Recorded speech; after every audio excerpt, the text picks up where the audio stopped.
Hari ni geng, Ratu Naga, kesayangan geng-geng PN ni ditahan oleh pihak polis. Disebabkan apa? Ni fitnah, bawa berita palsu.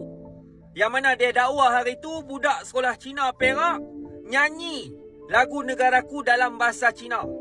Padahal lagu tu lagu negeri Perak.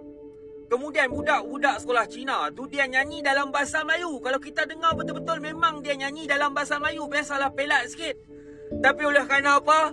Nak buat isu punya pasal, nak main isu perkauman punya pasal, hari ni Ratu Naga kena tahan dengan pihak polis. Eloklah tu. Sebenarnya geng, ni bukan isu politik tau. Ini bukan kerajaan Madani zalim, kerajaan Madani nak sekat kebebasan bersuara. Tak. Ini adalah isu kebodohan seseorang. Bila buat sesuatu video tanpa buat kajian dulu. Nak viral punya pasal, lalah kali. Inilah kesudahan dia.